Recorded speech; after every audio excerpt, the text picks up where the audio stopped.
I I thought I knew a lot of what the effects were going to be when it came to climate change, at least from what people were saying.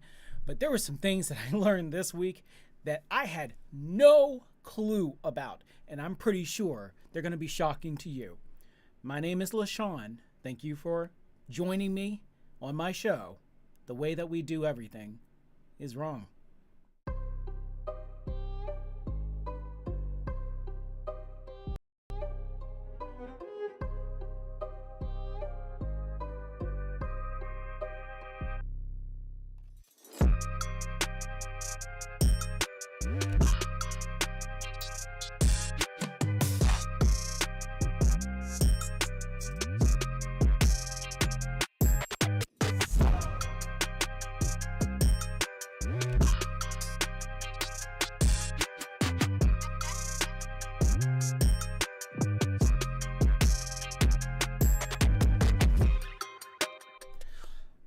Okay, so hopefully my levels are good and I'm not blowing anybody away.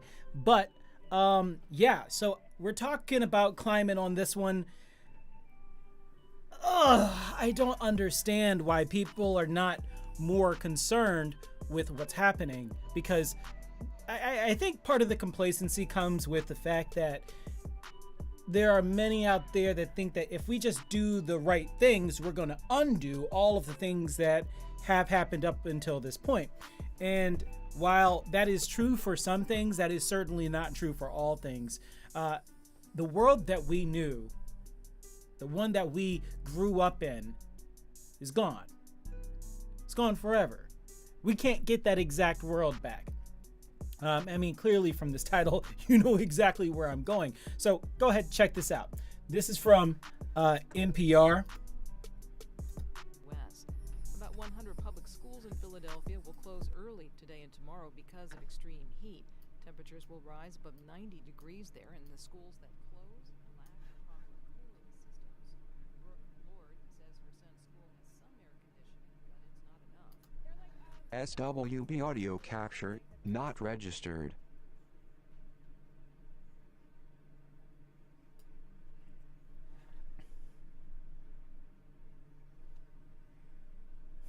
I mean, really, what is that?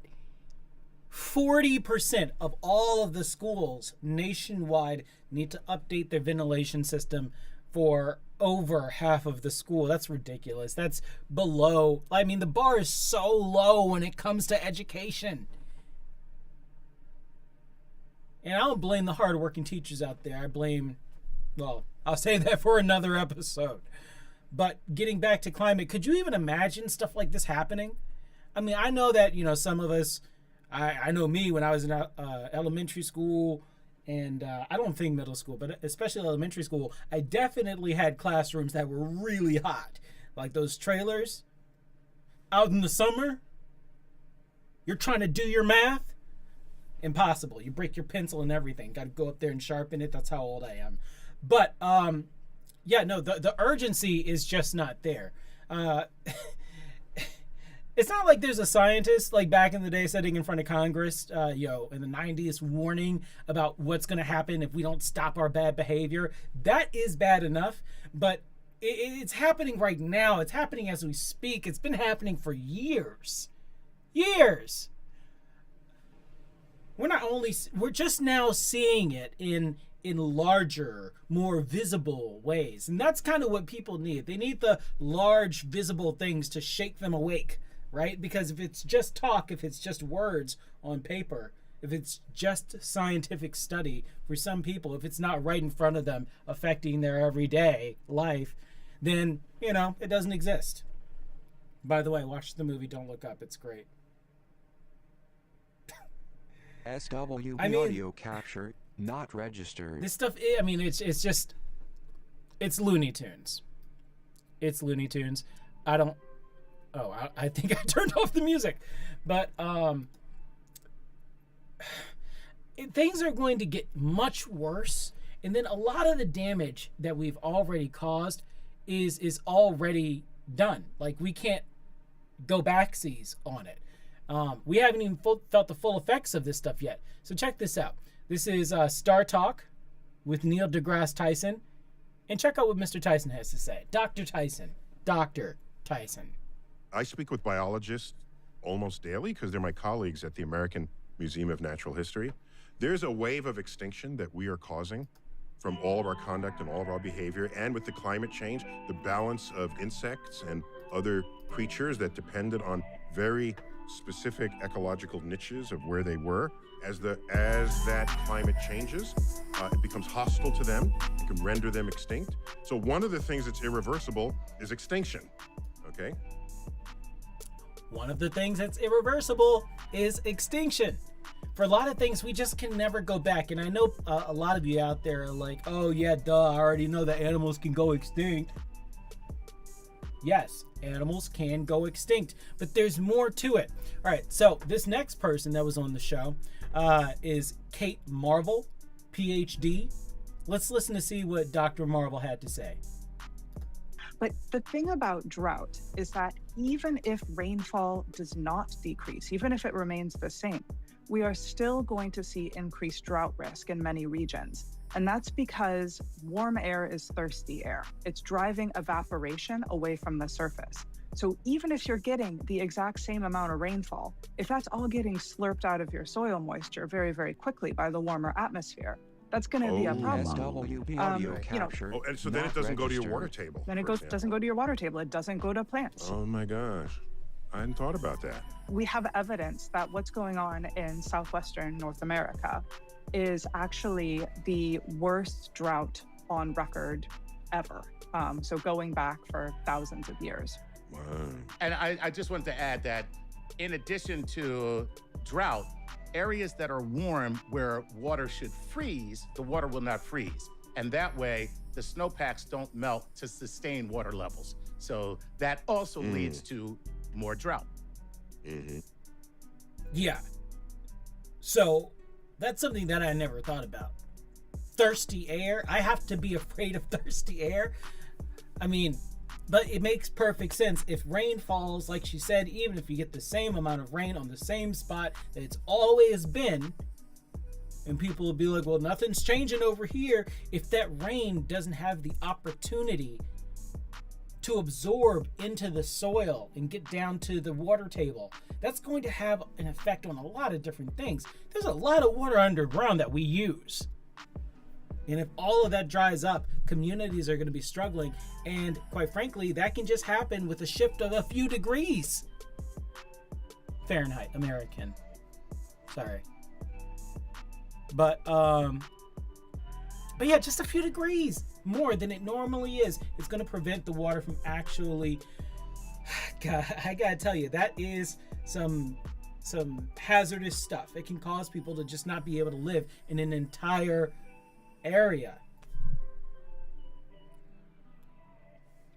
We're at 1.2 degrees warming since industrial times. I mean, more warming equals more changes, and they'll start to take effects in different ways that we were just not foreseeing. SWB audio I never capture, thought about this, not but it makes registered. perfect sense. I mean, we can't put things back to the way that they were. We can't put glaciers back the way that they were. We can't put the Amazon back to the way that it was, at least not in a reasonable time scale. Listen to these podcasts. I mean, as the good doctor puts it, no warming is safe. Everything that we're doing is just pushing us closer to these tremendously huge problems. But listen to these podcasts. I mean, links are in the descriptions. I mean, these are things that we should be focused on as they endanger our ability to live on this planet. There is no planet B. We all know what we should do, but we don't. For instance, no one should be elected to office. No one without a commitment to fight climate change that's backed by a track record. They actually have to do this stuff because our lives and future people's lives depend on it. I mean, we're just trashing this whole place. Like, for real, we're just trashing it. All of it. We're going to ride this thing until the wheels fall off. I don't know about you, but I mean, I think it's pathetic. that we are willing to stand aside and bury our heads in the sand and avoid this problem for realsies. You know, why are we too scared? Are we too lazy? Too corrupt? Too dumb? I don't know. But I mean, you know, our decisions in everything that we do. I mean, don't get me wrong. I mean, I should have thought more about a lot of things, you know, as far as the climate goes. And there are a lot of things that I need to work on personally.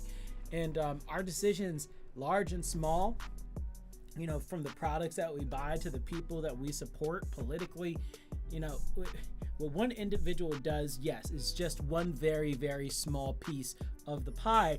But it's kind of like it took all of us a long time to mess up the planet.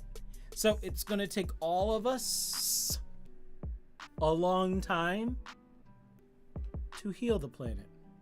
That's all I'm saying. But it's your choice.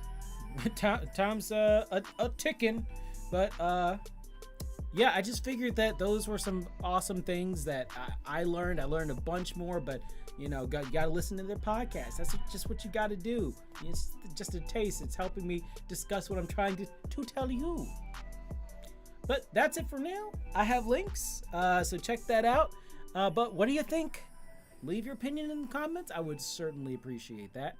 I know that I'm kind of simulcasting this. I'm broadcasting this to two different places. I don't know if that's technically what that is. But to YouTube and Twitter, I'm just going to live stream to YouTube. But I'll probably do like a little, hey, I'm about to live stream on Twitter. Just so you know. Just so you're kept in the loop. Because some of you have been watching this, which I appreciate. But, yeah, leave your comments. If you have questions, please let me know. Like and subscribe, of course. If you like the video, like the video. Come on, show me some love. And then subscribe so you can check out the next one. Then check out the previous one. My goal is to create content for you all full time. This stuff is fun. I like it. As far as the information, I think it's stuff that people need to know. And yeah, I want to bring these stories to you. And it's only possible because of you. So thank you for watching. Catch the next one. I'll catch you later.